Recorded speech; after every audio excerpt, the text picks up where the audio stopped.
உயிர்த்தெழுந்த இயேசு கிறிஸ்துவின் நாமத்தினாலே வாழ்த்துக்கள். பிரியமானவர்களே,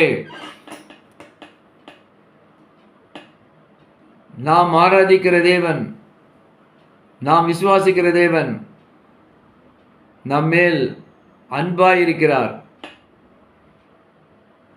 அவர் நேற்றும் இன்றும் என்றும் மாறாத தேவனாய் இருக்கிறார். நானும் என் வீட்டாருமோ என்றால் கர்த்தரையே சேவிப்போம். நாம் சேவிக்கிற தேவன் நம்மை காண்கிற தேவனாயிருக்கிறார். நம்மை விசாரிக்கிற தேவனாயிருக்கிறார். அவர் நம் உடனே இருக்கிறார்.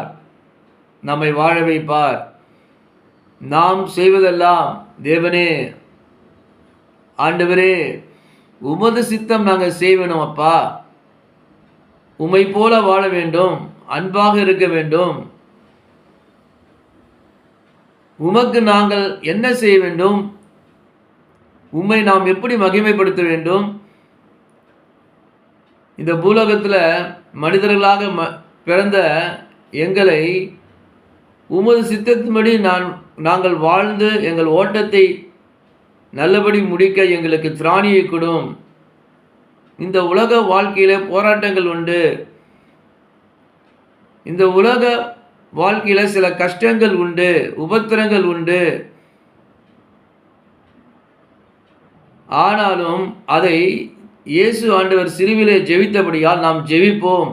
ஆனால் ஒன்றுமே நமக்கு எந்தவித பிரச்சனையோ தொந்தரவோ இடுக்கனோ இல்லை என்று நாம் நினைக்கவே முடியாது. அதை சொன்னாலே பயப்படக்கூடாது. சில கஷ்டத்தை அனுமதிப்பார்.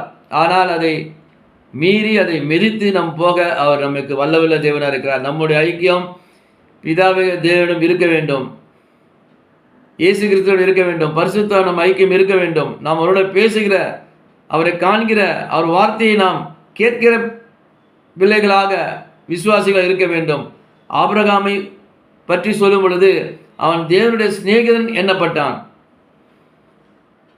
யாக்கோபு 2:23 படித்து பார்த்தால் மிகவும் தெளிவாக எழுதியிருக்கும். அதுபோல மோசே ஆண்டவரிடம் முகமுகமாக பேசுகிற ஒரு தேவ மனிதனாக இருந்தான். ஆம், நாமும் தம்மை மறைத்து கொண்டிருக்கிற அந்த அற்புதமான தேவனிடம் நாம் பேச வேண்டும். அவரிடம் சில வார்த்தைகளை நாம் கேட்டு நம்ம வாழ்க்கையில் நாம் நடக்க வேண்டும். ஆகையால் நம்மளுடைய ஜீவியம் கர்த்தரோடு இருக்க வேண்டும். அப்போது எல்லாமே நமக்கு ஜெயமாக முடியும்.